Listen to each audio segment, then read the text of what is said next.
Sa ngalan ng Ama at ng Anak at ng Espiritu Santo, Amen. ang pagpapala ng ating Panginoong Hesu Kristo, ang pag-ibig ng Diyos Ama, at ang pakikipagkaisa ng Espiritu Santo, naway sumainyong lahat. At sumainyo rin. Tayo po ay nasa ikapitong linggo sa karaniwang panahon at ngayon po ay Pontifical Work of St. Peter the Apostle. Mga kapatid, tinipon tayo bilang kaanib na angkan ng Diyos, kaya dumulog tayo sa maawaing Panginoong nagpapatawad ng lubos. Sinugong tagapagpagaling sa mga nagsisisi, Panginoon, kaawaan mo kami. Panginoon, kaawaan mo kami. Dumating na tagapag-anyayang mga makasalanay magsisi, Kristo, kaawaan mo kami. Kristo, kaawaan mo kami. Nakaluklok ka sa kanan ng Diyos Ama para ipamagitan kami. Panginoon, kaawaan mo kami. Panginoon, kaawaan mo kami. Kaawaan tayo ng makapangyarihang Diyos, patawarin tayo sa ating mga kasalanan at patnubayan tayo sa buhay na walang hanggan. Amen.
Ama naming makapangyarihan, maisaloob nawa naming palagian ang mga galing sa Espiritu ng kabanalan upang sa salita at gawa ay aming magampanan ang lahat ng iyong mga kinalulugdan sa pamamagitan ni Jesucristo kasama ng Espiritu Santo magpasawalang hanggan. Amen.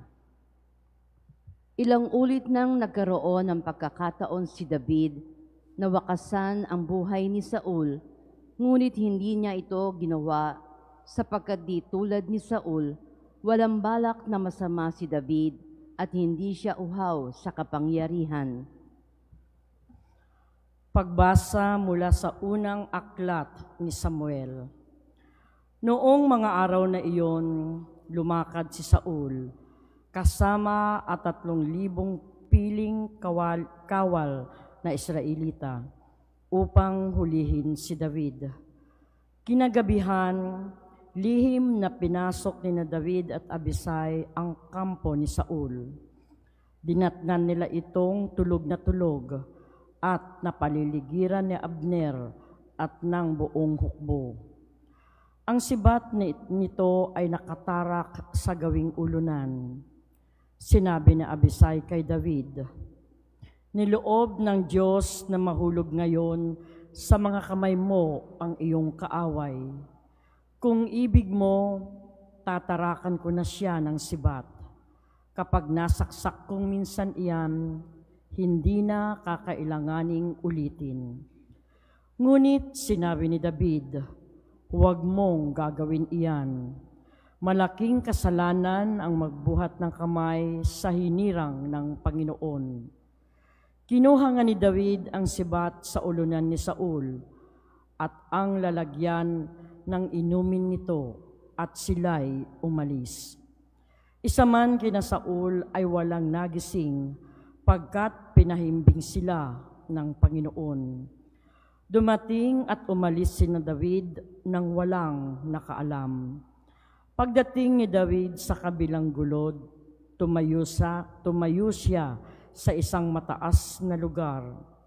Sinabi ni David, "Narito ang inyong sibat, mahal na hari. Ipakuha ninyo rito sa isa ninyong tauhan. Ang taong tapat at matuwid ay gagantimpalaan ng Panginoon. Sa araw na ito'y niloob niyang mahulog kayo sa aking mga kamay. Ngunit hindi ko maaaring pagbuhatan ng kamay ang hinirang ng Panginoon." Ang salita ng Diyos. Salamat sa Diyos. Ang ating mahabaging Diyos ay nagmamagandang loob. Ang ating mahabaging Diyos ay nagmamagandang loob. Panginooy papurihan, purihin mo, kaluluwa. Ang pangalan niyang banal, purihin mo sa tuwina. Ikaw, aking kaluluwa, ang Diyos ay papurihan, at huwag mong lilimutin yaong kanyang kabutihan. Ang ating mahabaging Diyos ay nagmamagandang loob. Ang lahat kong kasalanay, siya ang nagpapatawad, at anumang aking sakit, ginagamot niyang lahat. Sa bingit ng kamatayan, ako ay inililigtas, at pinagpapala ako sa pag-ibig niya't habag. Ang ating mahabaging Diyos ay nagmamagandang loob. Kay ganda ng kalooban, mahabagin itong Diyos. Kung magalit ay banayad, kung umibig na may lubos. Kung siya ay magparusa, di katumbas ng pagsuway, di na tayo sinisingil sa nagawang kasalanan. Ang ating mahabaging Diyos ay nagmamagandang loob. Ang silangan at kanluran kung gaano ang distansya, gayong-gayon ang pagtingin sa sinumang nagkasala. Kung paano nahahabag ang ama sa anak niya, gayon siya nahahabag sa may takot sa kanya. Ang ating mahabaging Diyos ay nagmamagandang loob. Si Jesus ang bago at makalangit na Adan na tinutukoy ni San Pablo. Bagamat tayo'y tulad ng Adan na mula sa lupa, tinatawag pa rin tayo upang maging kawangis ni Jesus, ang kaganapan ng pagiging tao. Pagbasa mula sa unang sulat ni Apostol San Pablo sa mga taga-Korinto. Mga kapatid, ganito ang sinasabi sa kasulatan. Ang unang tao, si Adan, ay nilikhang binigyan ng buhay. Ang huling Adan ay espiritong nagbibigay buhay, ngunit hindi nauna ang panlangit. Ang panlupa muna bago ang panlangit. Ang unang Adan ay mula sa lupa, sapagkat nilikha sa alabok. Mula sa langit ang pangalawang Adan. Ang mga katawang panlupa ay tulad ng nagmula sa lupa. Ang mga katawang panlangit ay tulad ng nagmula sa langit. Kung paanong tayo'y katulad ng taong nagmula sa lupa, darating ang araw na matutulad din tayo sa nanggaling sa langit. Ang salita ng Diyos. Salamat sa Diyos.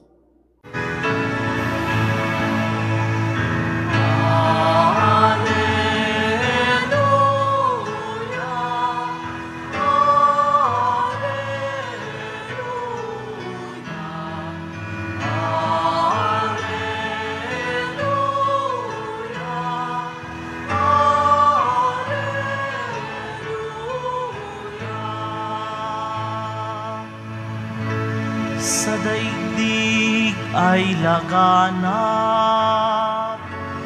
liwanag na sumisikat, salitang buhay ng lahat.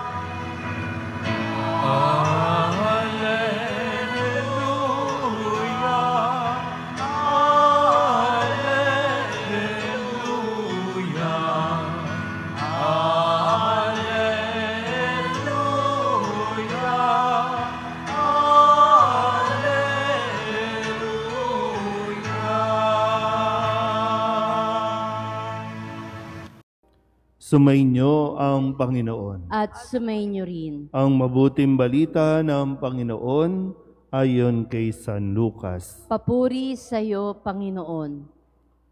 Noong panahong iyon, sinabi ni Jesus sa kanyang mga alagad, "Sinasabi ko sa inyo, mga nakikinig, ibigin ninyo ang inyong mga kaaway. Gawan ninyo ng mabuti ang mga napupuot sa inyo. Pagpalain ninyo ang mga sumusumpa sa inyo. Idalangin ninyo ang mga umaapi sa inyo. Kapag sinampal ka sa isang pisngi, iharap mo rin ang kabila. Kapag inaagaw ang iyong balabal, ibigay mo pati ang iyong baro. Bigyan mo ang bawat nangihingi sa iyo, at kung may kumuha sa iyong ari-arian, ay huwag mo nang bawiin pa ang mga iyon. Gawin ninyo sa iba ang ibig ninyong gawin nila sa inyo. Kung ang ibigin lamang ninyo ay ang mga umiibig sa inyo, ano pang gantimpala ang inyong hihintayin? Kahit ang mga makasalanan ay umiibig din sa mga umiibig sa kanila. At kung ang gagawan lamang ninyo ng mabuti ang gumagawa sa inyo ng mabuti, ano pang gantimpala ang inyong hihintayin? Kahit ang mga makasalanan ay gumagawa rin nito. Kung ang pahihiramin lamang ninyo ay ang mga taong inaasahan ninyong makakabayad sa inyo, ano pang gantimpala ang inyong hihintayin? Kahit ang mga makasalanan ay nagpapahiram din sa mga makasalanan sa pag-asang ang mga ito'y makababayad.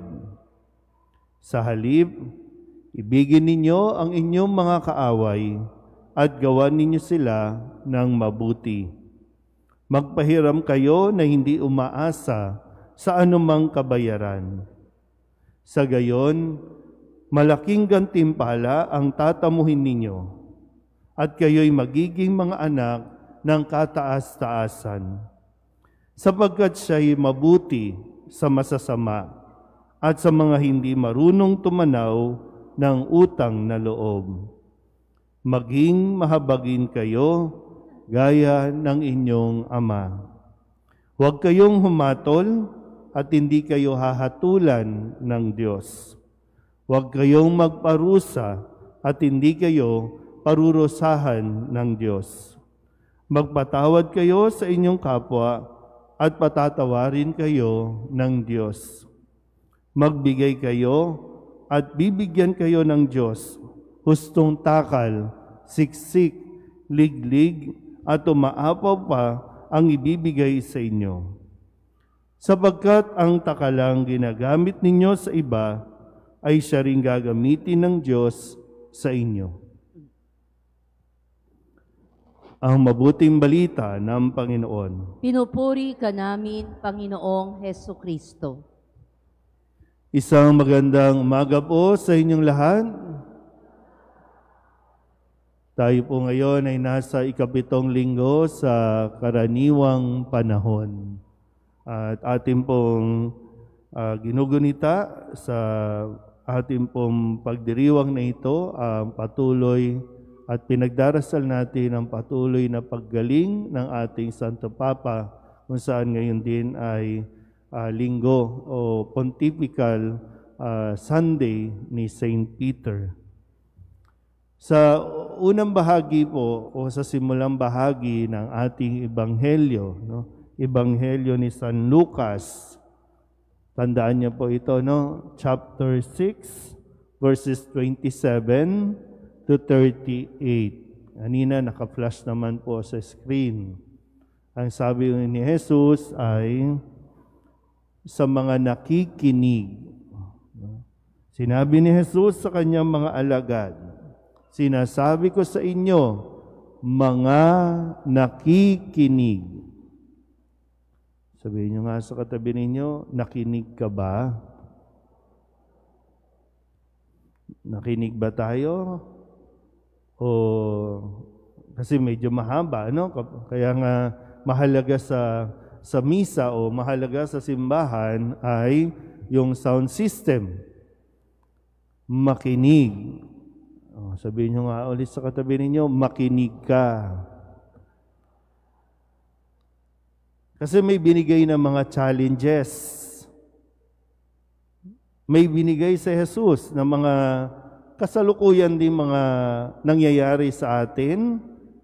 Ngayon nga, sa pagsisimula, hindi pa nga lang nagsisimula ang halalan, ang kampanya, ang daming away-away.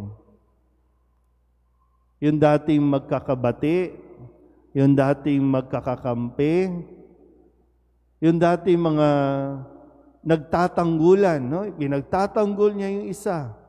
Ngayon, naglalaglagan.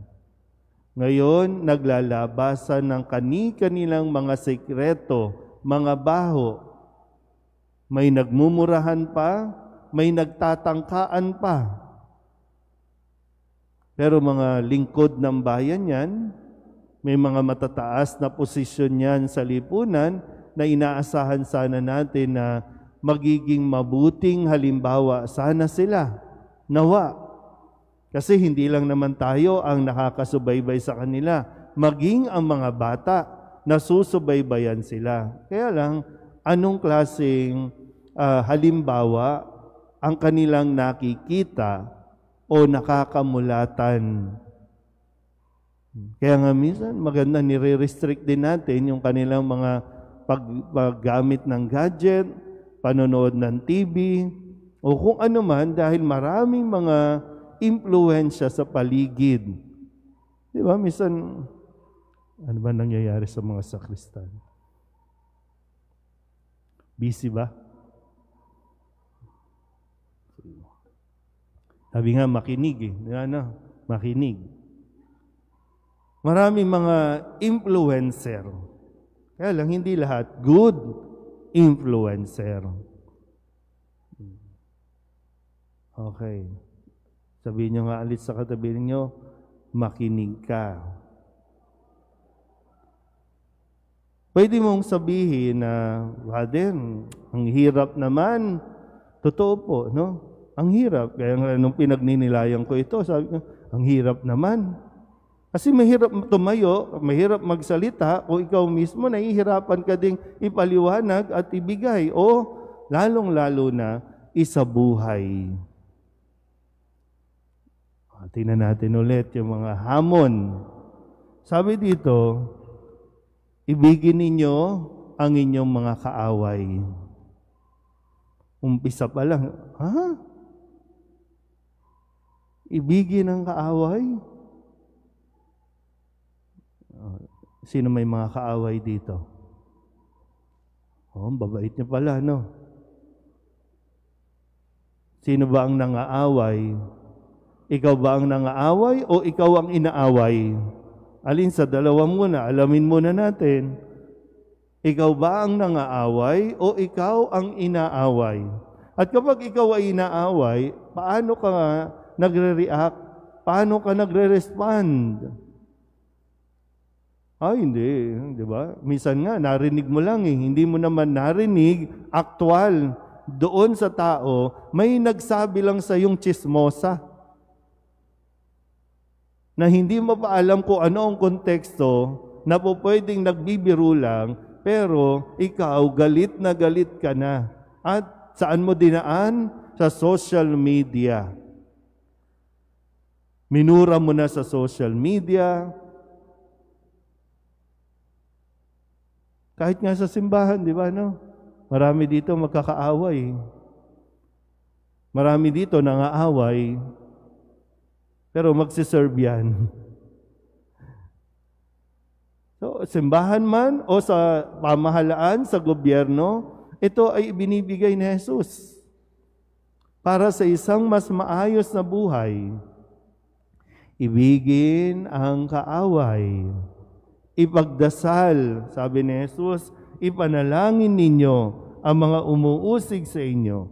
Pagpalain ninyo ang mga sumusumpa sa inyo. Yung gagawin natin yung opposite.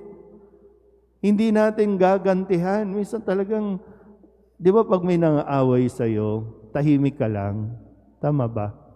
Minsan tumatahimik ka lang. Ano ba yon? Nandun ba tayo sa, kasi bahala na ang Diyos sa Kanya?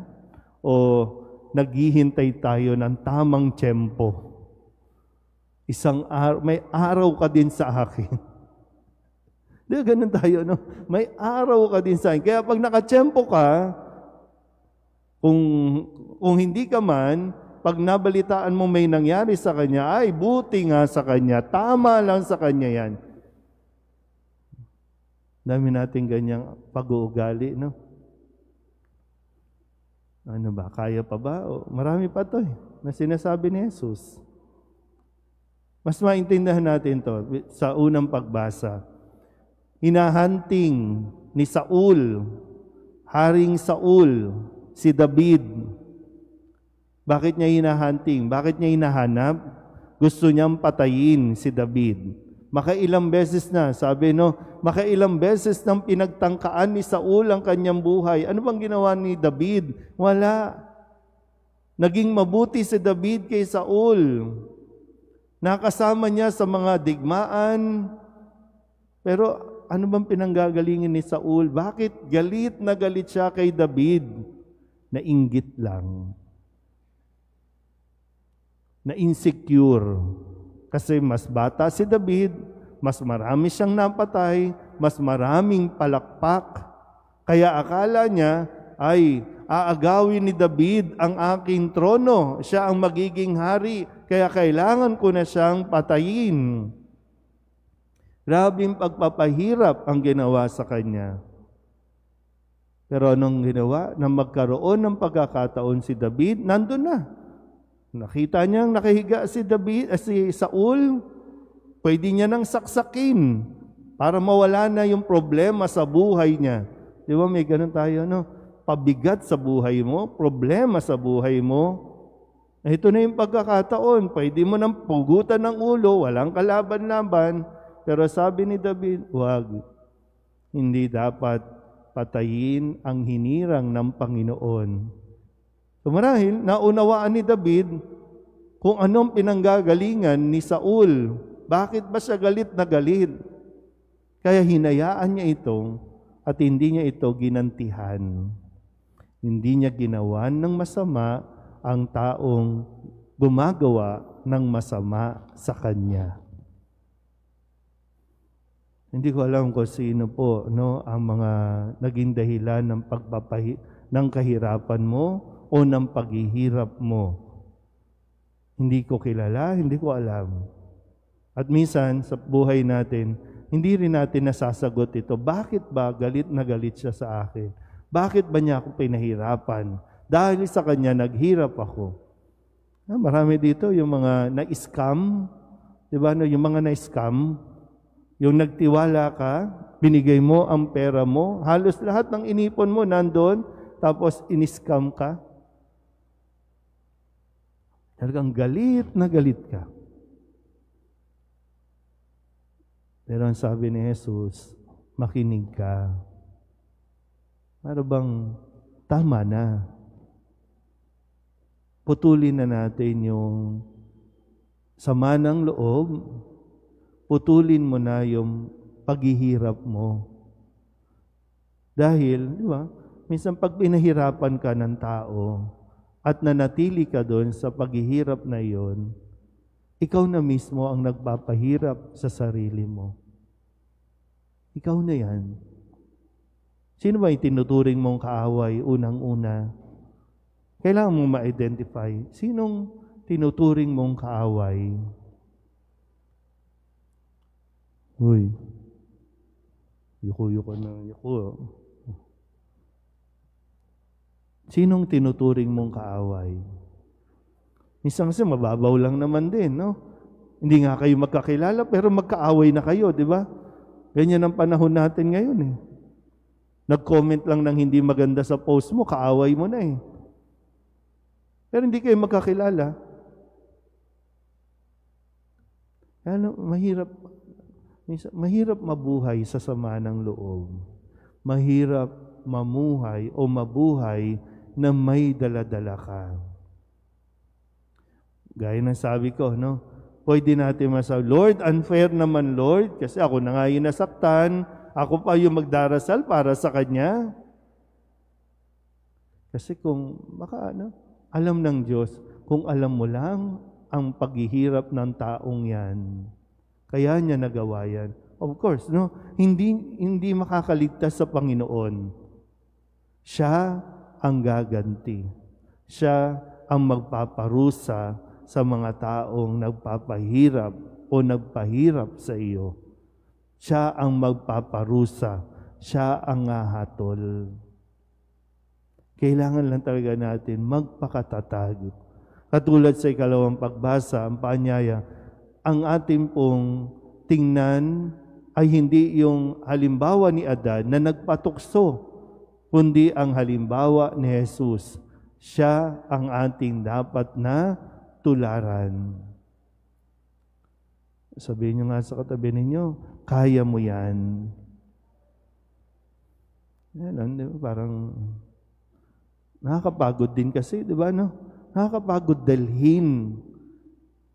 Nakakapagod nandyan sa isipan mo, ilang taon na nandyan dyan. Baka magkatumor ka, baka magka-cancer ka na dahil, naku, hindi pa nagbabayad yung may utang sa akin. Eh, sinasabi nga, huwag na. Kung magpapahiram ka, huwag ka na umasa. Eh, salamat sa Diyos kung magbayad, pero kung hindi na magbayad, sabi dito, huwag na. Isip ka ng isip, no? Tinutubuan ka na ng kung ano mang sakit dyan, andyan na, no? Hayaan mo na. Uy, hayaan mo na. 20 pesos lang, alam mo na, kapalit ng buhay na. Hayaan mo na. Yung mga nagnanakaw sa gobyerno, Diyos din ang bahala dyan. Kaya lang, pasaway naman kasi tayo, no? tayo naman talaga ang naglalagay sa kanila dyan. Alam mo na magnanakaw, iboboto mo pa. Tapos pag nalaman nagnakaw ulit, magagalit ka. Uy, hindi ba naman tayo syunga-syunga din lahat eh? Hindi nila, kung totoo, hindi nila kasalanan, may kasalanan din tayo. Nilagay mo dyan, alam mo na magnanakaw, nilagay mo pa, pinoto mo pa, pinili mo pa, pinalakpakan mo pa nga. Alam mo na magnanakaw. Tapos galit na galit ka na yung kapitbahay mo, hiniraman ka, halos ipabarangay mo na. Pero itong mga taong nagnakaw, ay palakpak ka pa. Parang may bias din talaga tayo, no? Kapatid mo nga halos din mo mapatawad sa hinihiram niya o hiniram niya sa'yo. Pero itong mga taong ito na talagang korap, ay, sige, okay lang yan. O, ang gagawin natin dito? Kaya hindi po inaalis sa atin ni Jesus na makaramdam tayo ng pagod o ng sakit. Yung damdamin hindi inaalis sa atin yan. Nasaktan ka ng tao, nahirapan ka dahil sa kanila, hindi yan inaalis sa atin. Gusto mo magalit, magalit ka. Pero yung hamon sa atin na binibigay ni Jesus, pagdasal mo at nawa, huwag mangyari sa kanila ang ginawa nila sa iyo. Maging mabuti pa rin tayo. Sikapin natin, maging mabuti pa rin tayo sa mga taong gumagawa ng masama sa atin. Amen?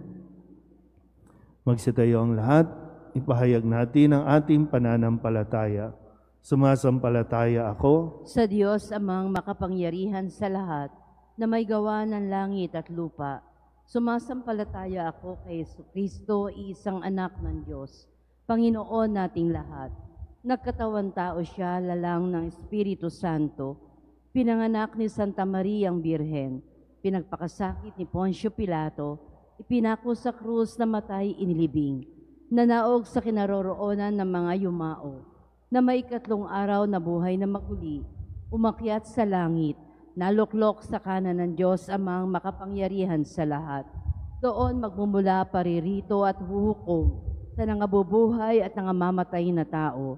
Sumasampalataya naman ako sa Diyos Espiritu Santo, sa banal na simbahang Katolika, sa kasamahan ng mga banal, sa kapatawaran ng mga kasalanan, sa pagkabuhay na muli ng nangamatay na tao, at sa buhay na walang hanggan. Amen. Dumudulog kami sa iyo ngayon, Ama, upang masalamin namin ang iyong habag. Ang ating itutugon, maawaing Diyos, dinggin mo kami. Maawaing Diyos, dinggin mo kami. Masalamin nawa ng Santo Papa, mga obispo, pari at lahat ng namumuno sa simbahan, ang walang katumbas na pag-ibig ni Jesus na naghahanap ng mga nawawala at nagtatanggol sa mahihina. Manalangin tayo. Maawaing Diyos, dinggin mo kami. Labanan nawa ng mga namumuno sa aming lipunan ang kultura ng pagpatay upang maging buhay na instrumento sila ng paghilom ng mga inaapi, mahihirap at yaong mga walang nagtatanggol. Manalangin tayo. Maawaing Diyos, dinggin mo kami. Matutunawa ang bawat isa na makinig sa kapwa upang magkaroon ng pagkakaunawaan at pag-iibigan na siyang mabisang daan tungo sa kabutihang pangkalahatan at kapayapaan. Manalangin tayo. Maawaing Diyos, dinggin mo kami. Sa pamamagitan ng sakramento ng kumpisal, matutunawa ang bawat binyagan na lumapit sa dakilang awa ng Diyos na nagdudulot ng pagpapatawad at paghilom. Manalangin tayo. Maawaing Diyos, dinggin mo kami. Sa ilang sandali ng katahimikan, ating ipanalangin ang iba pang mga pangangailangan ng ating pamayanan, pati na rin ang ating pansariling kahilingan. Manalangin tayo. Maawaing Diyos, dinggin mo kami. Ang lahat ng ito'y iniling namin sa ngalan ni Kristo ang aming Panginoon. Amen.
Manalangin kayo mga kapatid, upang paghahain natin ang kalugdan ng Diyos Amang makapangyarihan. Tanggapin nawa ng Panginoon itong paghahain sa iyong mga kamay, sa kapurihan niya at karangalan, sa ating kapakinabangan at sa buong sambayanan niyang banal.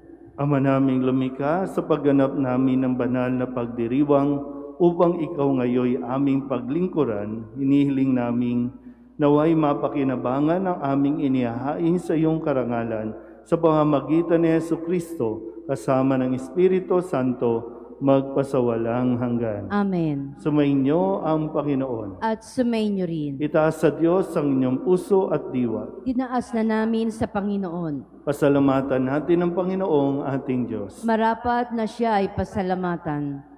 Ama naming makapangyarihan, tunay nga marapat na ikaw ay aming pasalamatan. Ang iyong mga supling na nagtaksil ay nagbabalik ngayon sa iyong paggiliw. Bunga ng malasakit ng anak mong masunurin at ng Espiritong bigay upang lahat ay kupkupin.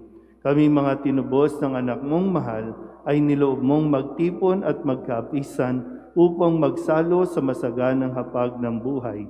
Kaysa ng anak mo at ng Espiritu Santo, ang iyong sambayan ay nagpupuri sa iyo. Nagkakapisan ngayon ang bumubuo sa katawan ni Kristo. Nagkakatipon ngayon ang pinananahanan ng iyong Espiritu. Kaya kaysa ng mga anghel na nagsisiawit ng papuri sa iyo, nang walang humpay sa kalangitan, kami nagbubunyi sa iyong kadakilaan.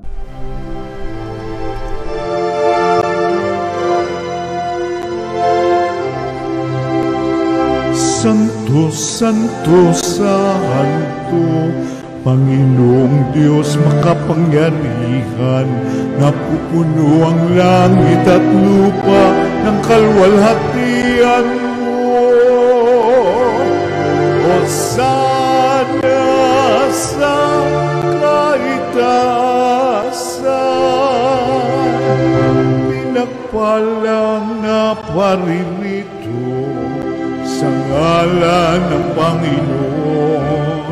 Hosana sa kaitaasan.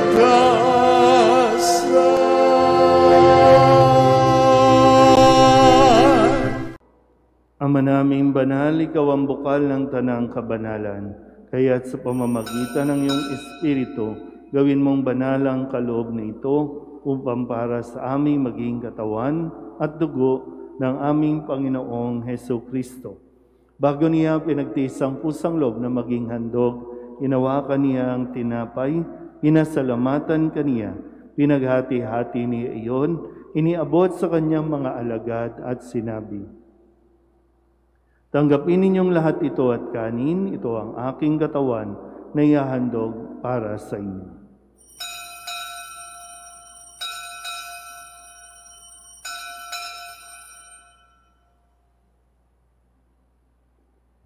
Gayun din naman nang matapos ang hapunan, hinawakan niya ang kalis, muli kaniyang pinasalamatan. Iniabot niya ang kalis sa kanyang mga alagad at sinabi, "Tanggapin ninyong lahat ito at inumin. Ito ang kalis ng aking dugo, ng bago at walang gantipan. Ang aking dugo na ibubuhos para sa inyo at para sa lahat, sa ikapagpapatawad ng mga kasalanan. Gawin ninyo ito sa pag-alaala sa akin."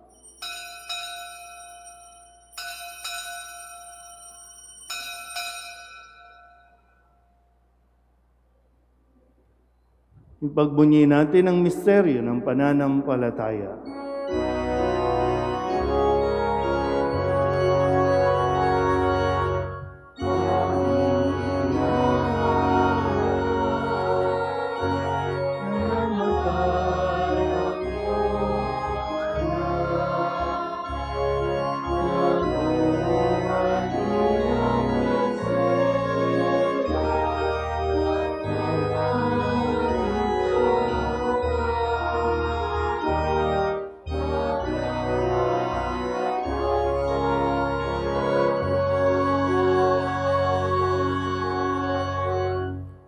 Ama, ginagawa namin ngayon ang pag-alaala sa pagkamatay at muling pagkabuhay ng iyong anak.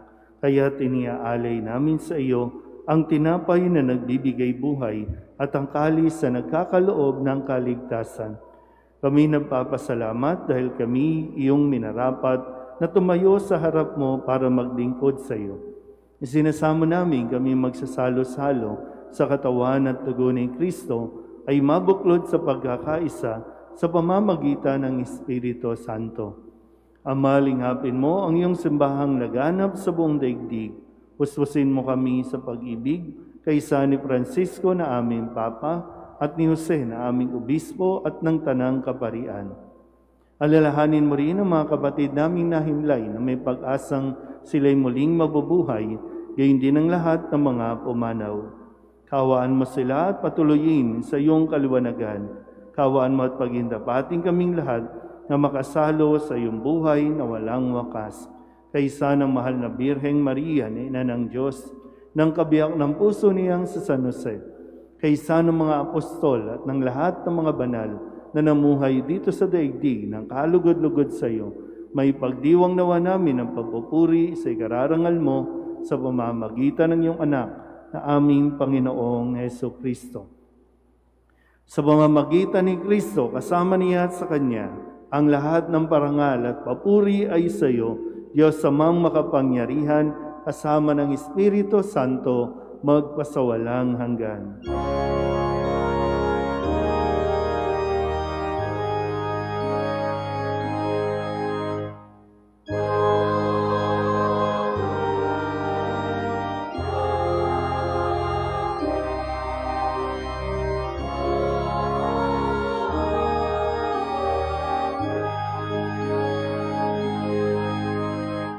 Sa tagubili naman nakagagaling na utos at turo ni Jesus sa Panginoon natin at Diyos, ipahayag natin ang lakas loob.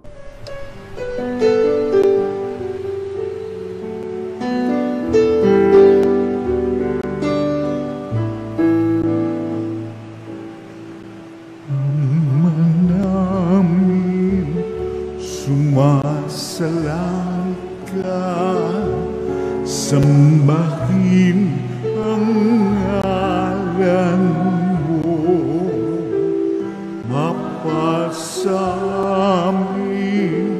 ang kaharian mo, sundin ang loob mo,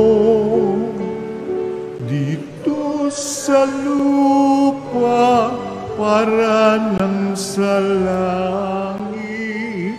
Bigyan mo po kami ngayon ng aming kakanin sa araw-araw at patawarin mo kami sa aming mga sala, para ng pagpapatawan namin sa nagkakasala sa amin, at huwag mo kaming ipagdulot sa tukso, at yadya mo kami sa lahat ng masama. Inihiling namin kami ihadya sa lahat ng masama, pagkalooban ng kapayapaan araw-araw, iligtas sa kasalanan at ilayo sa lahat ng kapahamakan, samantalang aming pinananabikan ang dakilang araw ng pagpapahayag ng tagapagligtas naming si Heso Kristo. Sapagkat iyo ang kaharian at ang kapangyarihan at ang kapurihan magpakailanman. Amen. Panginoong Heso Kristo, sinabi mo sa iyong mga apostol, kapayapaan ang iniiwan ko sa inyo, ang aking kapayapaan ang binibigay ko sa inyo. Tunghayan mo ang aming pananampalataya at huwag ang aming mga pagkakasala. Pagkalooban mo kami ng kapayapaan at pagkakaisa ayon sa iyong kalooban, kasama ng Espiritu Santo, magpasawalang hanggan. Amen. Ang kapayapaan ng Panginoon ay laging sumainyo. At sumainyo rin. Magbigayan po tayo ng kapayapaan sa isa't isa.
Ito ang kordero ng Diyos.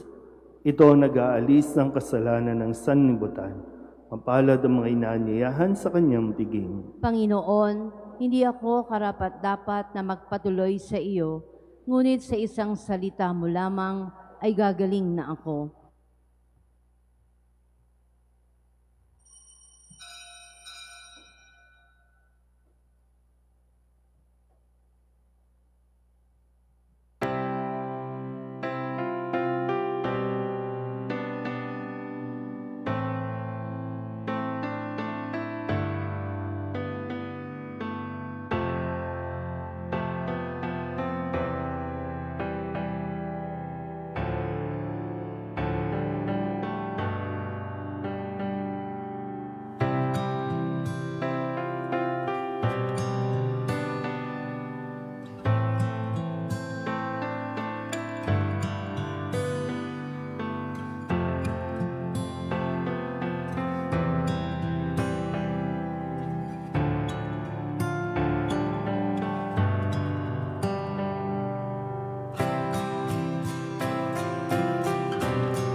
Magsitayo ang lahat.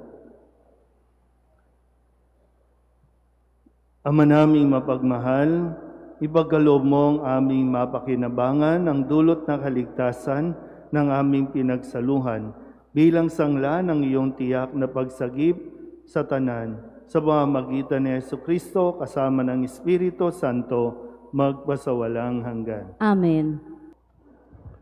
Muli po, yung inyong mga lumang palaspas, pakidala na po anytime. Iwan nyo lang po, kundi man dito sa likod, sa opisina ng parokya. Sumainyo ang Panginoon. At sumainyo rin. At pagpalain kayo ng makapangyarihang Diyos, Ama at Anak, at Espiritu Santo. Amen. Tapos ang banal na misa, humayo tayo sa kapayapaan ni Kristo. Salamat sa Diyos. Magandang umaga po. Nuestro Padre Jesus Nazareno, sinasamba ka namin, pinipintungo ka namin, aral mo ang aming buhay at kaligtasan. Nuestro Padre Jesus Nazareno, iligtas mo kami sa kasalanan. Ang krus mong kinamatayan ay sagisag ng aming kaligtasan. Nuestro Padre Jesus Nazareno, dinarangal ka na amin. Nuestro Padre Jesus Nazareno, nilulwalhati ka na amin. Nuestro Padre Jesus Nazareno, dinarangal ka na amin. Nuestro Padre Jesus Nazareno, nilulwalhati ka na amin.